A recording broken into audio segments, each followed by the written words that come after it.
back with another episode of After Hours, and we're in season 2 of the podcast. So, yay for season 2. I'm so excited because there's so much to come for this season, but I want to preface what we're going to be seeing this season with the fact that season 1 was such an amazing experience. Thank you guys so much for tuning in. It was really, really, really because of you guys why I'm back on the sofa, because I'm just like, do I even want to do this? So initially when the podcast came about and we were talking about doing a podcast, I said, and I told you this, I said, hey, I want to do a podcast, but I don't know if I want to commit to like a weekly thing. And then we agreed that, okay, let's do it in seasons. Let's do it first for a couple of episodes, see what like the vibe, the feel, and then we'll come back if we need to, because, you know, it's just so much happening and so much information out there, as you guys know. So when we decided that we're going to do the podcast and season 1 happened and the amount of guests and the people and the feedback, I was like, I enjoy this. This is what I like. This is my livelihood. So we decided that, okay, we're coming back for season 2. So coming back for season 2, well, season 1, let me just stick a pin. Season 1 was really about understanding the market, right? Because I'm in marketing and I do market research all the time for anything that I do. And it doesn't make sense. You can't put out a product if the need for that product is not there. So with the podcast, it was does people need do people need this information? And number 1, the answer was yes. And are they receiving the information? And number 2, the answer was yes. So I think it's very important to let you guys know that there was no money spent in advertising the podcast for season 1. So all of what you see on social media has been just organic. Any stream or any view or anything, it's all been organic. And so that was an indicator for me to say, okay, if it does any numbers at all organically, then it's worth a season 2. And I think a lot of people go into business not thinking about, they're just thinking, oh, when I start, I just want it to pop. I just want something to make money. I just want it to get 100,000 views and likes. And if you haven't built up your audience, that's going to be so complex. So you have to have a strategy and a plan. And I'm saying all that to say, in building season 1, I knew something that was super, super, super important to me because of branding and the background that I come from is the visuals.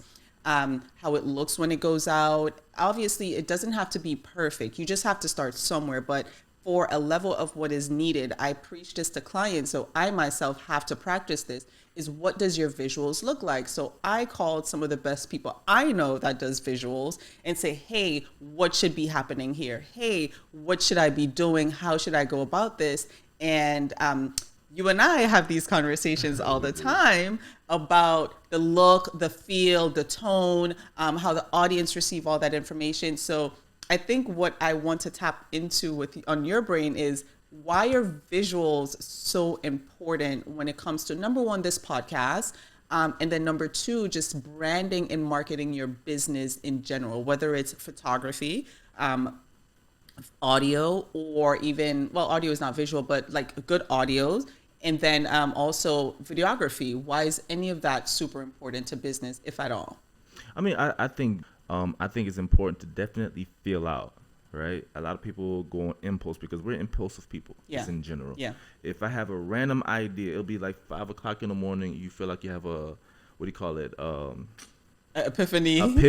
Yeah. And this is what I was meant to do for the rest of my life. And then you try it. You didn't do your homework.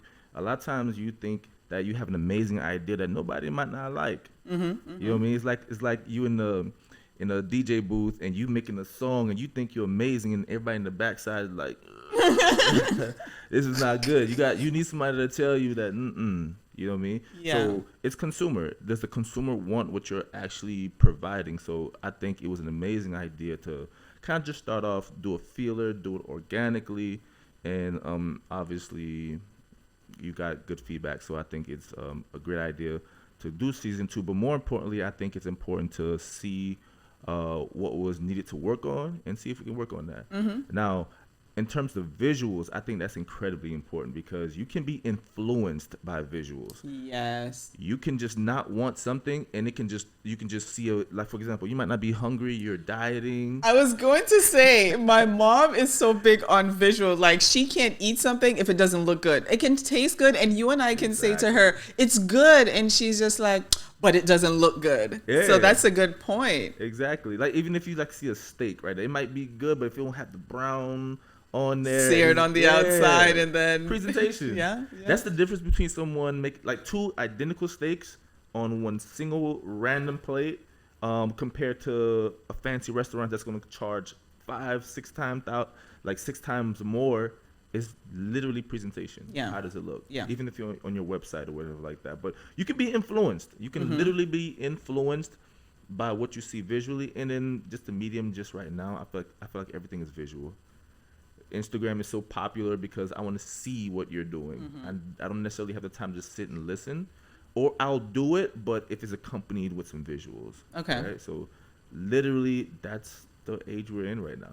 So let me ask you this, because a lot of podcasters are transitioning into the visual aspect of podcasting, right? So is it, do you think that the standard audio podcast is going to be obsolete in a couple years, where it's not accompanied by visuals? Because some of the best podcasts, or some of the best podcasts we see, are attached with visuals or some kind of vlog or something that comes along with it.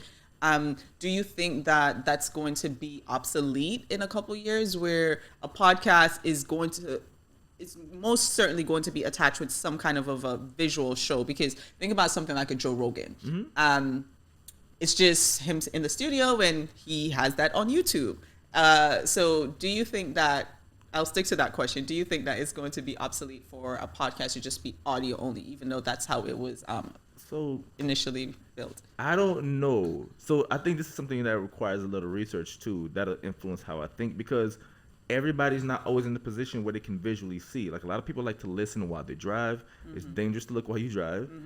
Sometimes you're at work, you want some inspirational words while you just have the headphones on. I will say this: the beauty of visuals is expression. That's something that you're going to miss. See you're passionate about something. You'd be like, oh, that's how he felt. That's how she felt. Got it. Literally, think about it. When I send you the audio file, like, if someone's listening to it and they hear you laughing, it's different from me looking at you and you're actually happy. Yeah, you're right. How many times have you text somebody and just put LOL, but as you type LOL, you are not really laughing? So visually seeing that LOL is completely different. So expression is incredibly important, but because of the need for information in crazy locations or in diverse locations, I don't know if it'll outrun it. I think it's getting bigger. Yeah. To some degree, it'll kind of overtake it, but I think the audio is here to stay for a little while, I believe. Okay. And so the thing is, while you were saying that, I also thought of it. So the visuals is not just because it's all of the things that you mentioned. But the visuals is also because it's another platform to place your product on, right? Exactly. Which is YouTube, and people are able to monetize off YouTube and get viewership and get paid. And there's a lot of countries who don't have access to the Apple Music or the Apple Podcasts or the Spotify. So they'll view the product on YouTube, and that's their platform that they receive it. So if you think about some third world countries that, like a lot of the celebrities now that have podcasts, they don't have any other way than to go on YouTube. And even though it's visuals, that's their audio also, because they can't see it other places. So, which is why, again, for content creators, I think why we're seeing it so much more today than before, it's, yes, the monetary measure behind YouTube, but also you're able to reach a broader audience. And if you're doing anything as a content creator that doesn't have visuals, it kind of hinders you, in my perspective. I agree. And if you honestly think about it, visual allows a lot more streams or different ways to brand as well. For example, if I see you visually, I'm literally looking at your fashion, right? If you look at Instagram, it's very, you want to be that person. Like, when you follow somebody, you admire that person, that influencer. They influence you by in many cases what they see, whether it be your fashion, your style, You can Or your literally personality. But I think exactly. a lot of Instagram is that, like, you follow the people that either inspire you or as you aspire to, or there's something about that person that you follow them for. So that's a good point. Exactly, but it's usually visually, and even if you're talking about companies that reach out to you to sponsor them, it's different from just talking about it and actually being able to show it as Yeah. well. Yeah. So it's a medium that just provides so much more than just audio, just hearing it. I can Yeah. actually show you, and if I look at you on screen and it matches what I hear, a lot of times it'll influence me a little bit more. So it's I'm trying to tell you, man. It's You hear visual. that? I promise it's visual. Because like if I was just listening to because I've listened to podcasts and like for example, there's a podcast I love called I Am Athlete. Yeah. Brendan Marshall, Fred Taylor, got a lot of those guys, and Chad Ochocinco's on there. And I used to listen to a lot of sports stuff in the past, and usually on the radio, it's just a bunch of voices.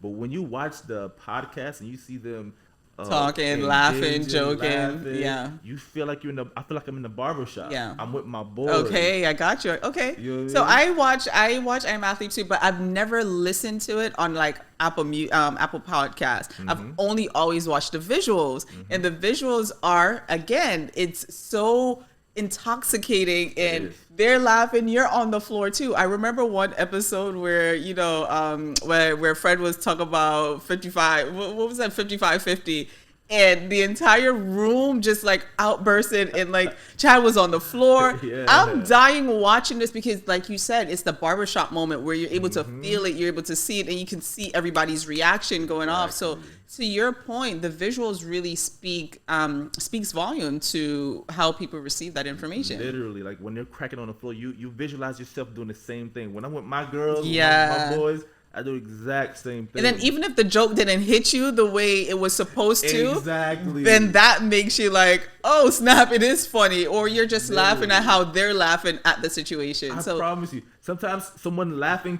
like for example, it could be something not funny at all. I have a friend, not the most funniest person, but the way he says it, the way he looks when he's saying it, his expression just makes me laugh in itself. so you see, Just seeing how he just reacts is just ridiculous. And like I was saying before, multiple streams of ways to kind of market. They have the chef on the show as well. So just showing the food or like that, she's branding her entire business on a small segment instead of just showing you and telling you I have food. Come to my restaurant or whatever like that.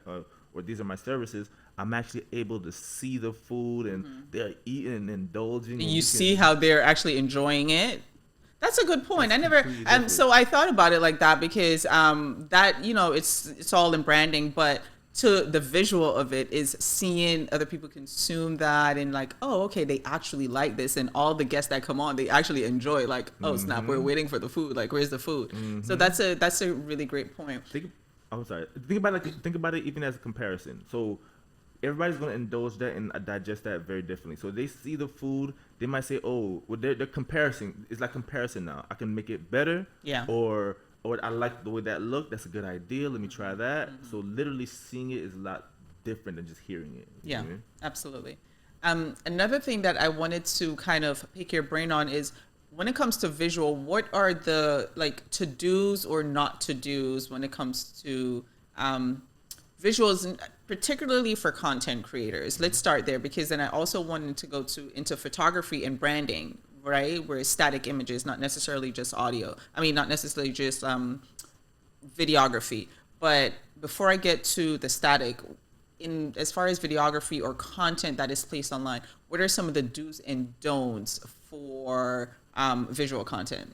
So, in terms of visuals, I'm seeing in this day and age. So, as a filmmaker, I'm gonna always want quality, right? I think the don'ts in this age is to avoid creating more content because you don't have the best thing to put it on, right? Meaning that, okay, some people will say, oh, I only have an iPhone, or I'll have so many excuses as to not create that visual content because you don't have a pro consumer camera or this or that. And you tell yourself that, okay, well, Ray's putting this out, I shouldn't put it out. No, you don't need to. A lot of people, I've seen some of the best, or the people with the, have you seen, I don't know this guy on TikTok, he just does the hand thing. Yeah, the yeah. Very basic. Yeah. Put it on the iPhone. Yeah.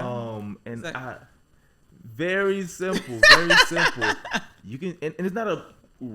It's literally someone on their phone and just recording it. yeah. So Or don't even you have a stand that the phone is placed on exactly. and you kind of record from there. You Yeah. do it on. You don't. So the don't is to limit yourself. Don't limit yourself. The do's and visuals for me is gonna be to make sure that you I forgot his name. We had a guest here who said he steals a bunch of ideas. The dudes, Marvin. Marvin. Yeah. So Marvin the Abbey dudes on season is 1. to make sure you look at what the trend is and don't just create what you want to. You know what I mean? Because again, it's like the studio. You over here busting the rhyme and you think you got it, and then in the background we're saying no, it's not. It's not hitting. So the dudes is to definitely look at people's pages, like people's content, and just use it as motivation and inspiration to create better content. I think that's good. I'm going to piggyback on what you just said in regards to don't limit yourself, because I hear that so much. And I think for years I was in my head about that. Like, I don't want to do this if, I don't want to do this cause, oh, I don't want to put, and I battled with that a couple weeks ago where I'm just like, no, I'm not going to record because da da da da da da da. Oh, I want to record, but da da da da da da, right? So one of the thing is, and our phones are so powerful, we can shoot in 4K on our phone. Like, you can shoot anything on your phone. So I hear a lot of people saying, oh, I need to get a camera, or, oh, I don't have a proper setup, or they see other people, they'll see the other podcasts, like some of the ones that we just spoke about, have a full production, and they're like, well, I need a production. And it's not necessarily a production that you need, it's the idea and conceptualizing what the end goal of what you want to get to, and how can I achieve that? Because ideally, if I had 3 iPhones, I can put a whole setup right here and I'll be fine, right? I don't need a Canon or whatever. It just, again, because I know people in the space, that's easier for me than to be like, all right, let me set up all the iPhones and go. So I will say, and that's very important, I will say that there are levels. So if you're in a space where you can do some professional grade stuff, most definitely do it. Just don't let it stop you from starting. So for example, in terms of camera, right? A lot of people reach out to me and they'll see my content and they'll say, "What did you shoot that with? What did you shoot that with?" And I've been doing this for a while. At this point, I have a R5 is a high grade camera or whatever like that. But I'm at this point right now. Girl, he's stunting, girl. It's a baby stunt. It's a little stunt. It's a little stunt. I ain't gonna lie. But I've invested for 10 plus years. Yeah. You know what I mean? So I'm at that point now. I can do that, and it helps my content. Our content isn't the same, Yeah. whatever. But you don't have to make that big leap on the first one. You can use what you have, which is like it's like a entry level camera or whatever like that. So you can use what you have. Obviously, there are levels. There's levels to it, and if you want professional grade, people will respect your content a lot more. But don't let that. Enjoy the evolution and the growth. Don't just. I like that. Yes. Yeah, you're not gonna just pop out and just be balling. Yeah. Let Full it studio with 5 cameras. It's Bro. lit. You know what? One of my favorite vlogs on YouTube is MTM Family. They're such a sweet family, but everything is literally shot on their iPhone. Everything is literally shot on their iPhone. So you too, if you are thinking about being in the content space, or you are in the content space and you're saying, oh, I don't want to, or shit, just take a leap of faith. Like, you don't know, but always, and I'll always go back to this, always do the research. Like I said, season 1 for us was about research. It was about seeing if there's the market for it. And yes, you can see, and this is one thing, you can see others doing it and you thinking, oh, he's doing it or she's doing it, I can do it and I can do it better. Never be too big in your bridges where you think that you can fail, because you can. And going into season 1, I went in with 0 expectations, and whatever happened. If no one watched or viewed or liked or shared, I was just like, okay, that's fine, because again, it's a new space. I'm doing R&D, which is research and development. If people do like it, then it's okay, how can we change it? It was episodes after episodes where we came and we said, well, maybe you should do this next time. Maybe you shouldn't do this. Don't do it this way. Say it this way. So there is a lot of tweaks and a lot of turns and so many other things. My friends are calling me like, Mo, you shouldn't do this, da da da da da da. Or Mo, you did this well, but do it like that. And I'm just like, okay, thank you. It's feedback. It's because I have never done something to that caliber or this caliber before. So for me, it was a completely new space. But like I said, the visuals, we knew that it had to be, number one, it had to just be at a certain level. Let me just be honest. It had to be at a certain level because I preached this to brands. Like your visuals cannot match what you're putting out. So that was one of the things. And there was some people that were so shocked at the idea that the visuals looked so good because I don't know what people thought. Like when the podcast, and again, I wasn't in that space to see what they were going to think. I was just like, let me put it out. If it works, it works. But I've gotten several calls of like, oh, damn, XYZ is saying, damn, your visuals look good, or they didn't even realize that you was doing it like that. And I was just like, I'm a branding person.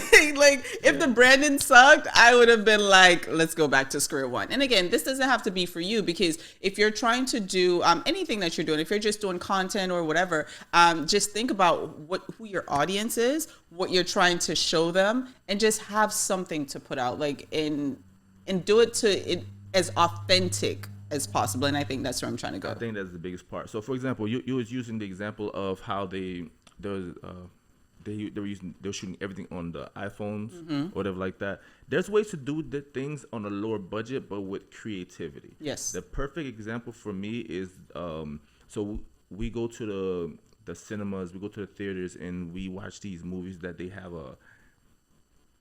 let's say $100+ million budget to shoot, and then you come out with something with like the Blair Witch Project that was shot on a basic camera, and it was like a camera just in their face and they're just scared. The concept and the idea was so creative that they probably just had a camera, and it was just, the concept was so different, and the budget was probably under 10 grand to shoot it. Yeah. You know what I mean? And so you can when you have less, that just simply means you have to work more and be more creative. Literally same thing with my camera. My camera literally means that I can shoot with the smaller camera, and I can probably shoot something amazing, but I'll have to move around a little bit more. It's not as good in low light. I have to make sure I shoot in the daytime. My better camera just means that I can shoot whenever I want to, because it's just better. It has more capabilities. Better capabilities. So just think outside of the box. Be creative. If you have less, you have the best quality video. And that should, honestly, that just should influence you and inspire you to just create better content at the end of the day. So let me ask you this. So we're talking about content creators. We're talking about like YouTube and all that stuff. For a business, right? Like, say someone owns a coffee shop. Okay. And you do the advertising on all the social media platforms. You do all that stuff. Is visual because branding is super important, and we'll get into a branding conversation some other time with some branding experts. But as far as visual, should like a coffee shop be keen to doing some kind of like videography to push their shop, or what is your strategy, if any at all? What is a strategy behind knowing when to do video for your business? Video. So my question is, are you talking about, because I'm going to most clients usually come to me with their needs. So they typically tell me exactly what they're wanting. Is the question more so, are you asking when to do more static as opposed to visuals, or when to dive into, when to make the investment into doing visual brand videography as part of your brandscape, right? Because we know that the number one thing for brands, and we'll get into this because conceptualizing businesses, which is what I was saying to you earlier. We'll get into that in a second. But when you're thinking about, I have a brand, I'm pushing the brand, and I'm trying to reach a broader audience, you already have your logo, you already have your fonts, you already have your color scheme, which is part of the branding. You probably have a couple of visuals like static images and photography. What pillar, or at what point do you say, okay, it's time for me to add videography to this? Let me ask you this, because it's one of those questions where people hate this kind of response is it kind of depends, right? It really kind of depends on one, for me, what are we selling? You know what I mean? Because what we're selling is going to make a big difference. Obviously identity. I have to identify what I'm dealing with, and then more importantly, so much other demographics. I'm pretty sure you create the character or the customer avatars, who's my ideal customer, and what they would want. Depending on my customer, if they're, let's say, our age, what's the range, 30 to 40 or something like that? Yeah. All right, they're probably going to be more visual. Depending on if they're younger, they're going to be more visual. If they're 30 older, to 38, yeah. Yeah. So it's creating content for the platform that you're going to be on. And I think that's important. So let me just like stick a pin here. What's really important, and I say this, and I think I've rinsed this several times, and we've said this even on season 1, was knowing what platform you're going to be on so you can create the content for that platform. That's literally it. Because TikTok is completely different. Yes, you can multitask with the videos that you create on TikTok to put on Instagram, but the way where you're shooting for YouTube is completely different than where you shoot for Instagram versus TikTok. Some of the platforms you have to shoot with audio on, and others, if you're putting anything on Facebook, always think audio off first, because when people are scrolling on their timelines, at the time they're not trying to turn the audio on if they need to, which is why you saw captions became such a big thing on Facebook, because they realized that a lot of people were doing audio off for visuals. So I think that's super important. I do want to switch gears and pick your brain a little bit. And I'm doing this for my own as well as maybe for somebody else. Of course. But as far as photography, how important is photography in selling a product, right? Because I saw something this week, and this is, I'm not going to say too much. A client has on their website, the product images were just not good. It was like a box. The product comes in a box, but that was the product image. I did not know what it was. Consumers are not going to know what it is. So I know the importance of product images, but you tell us a little bit, because maybe there's somebody out there that has an online store or whatever. You probably can dress up a model, but what if your product isn't suited for a model? What if you're selling, like, I don't know, a candle, or you're selling something that's just super tangible that can't be modeled on a human being?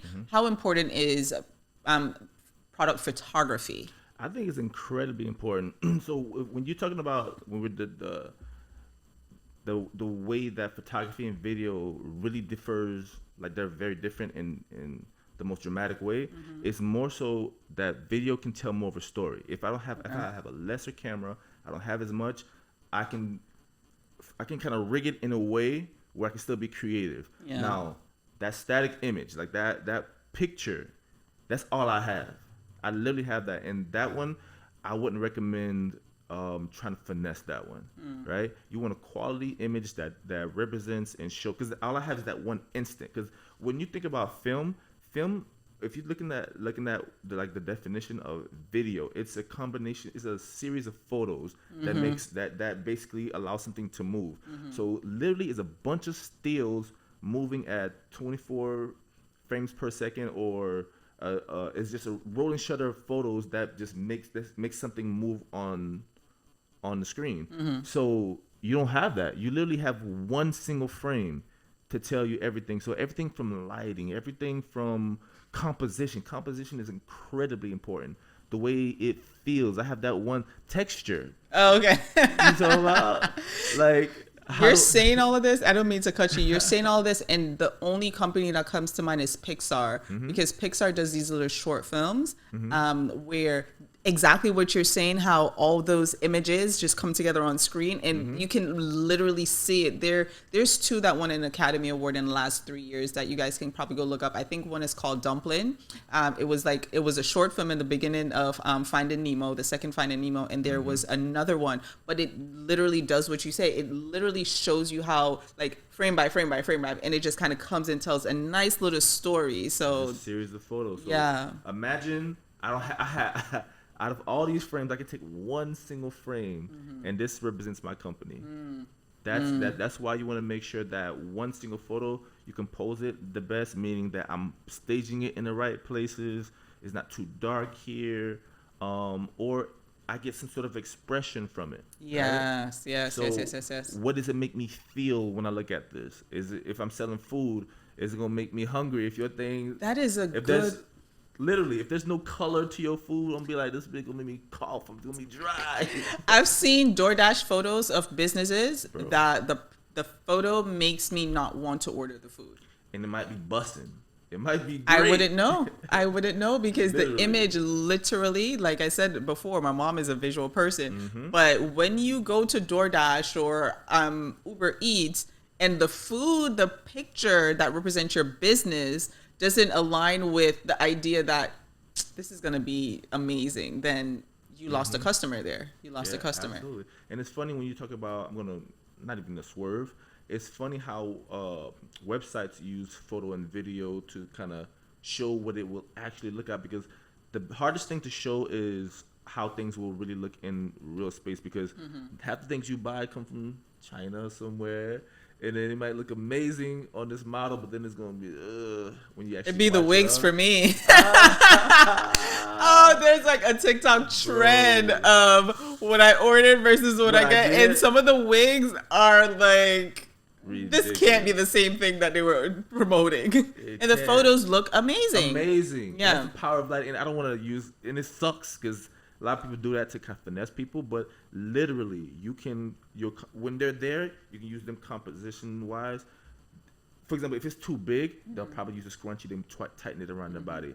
The importance of the things you can do in that photo will literally be Transformative. it is. And then, but the example I was using is for Nike. Nike has on their site different ways that it fits, and they actually have video also. So it helps you get a better feel of how it's gonna look. They put it on the models and stuff like that. So that's an example of how it works hand in hand to give you a better representation of how something is gonna actually be. Yeah. That's really dope. Yeah, no, that's a really, really great point. That's a really solid point. You know what? I think we're talking about how people like try to finesse people. It's so sad. It's very sad. But commercials, and you see commercials all the time. A lot of the stuff, because McDonald's, for example, and this is, you can Google this or YouTube this, McDonald's does a really great job of showing you how amazing that burger looks. Half the time, none of what is on screen is actual food, but they have to manipulate the visuals. And when I say manipulate, I don't mean in a bad way. I mean to get the point across to you that once you go to the drive-through, this is the product that you're going to get. It's going to be juicy, it's going to be succulent, it's going to be all these great things. But they can't, or Kellogg's can't show milk on screen because milk on screen doesn't translate as milk. It doesn't. It translates to something else. So they have to do they have to manipulate the products to make it look a certain type of way. So product photography is super, super important.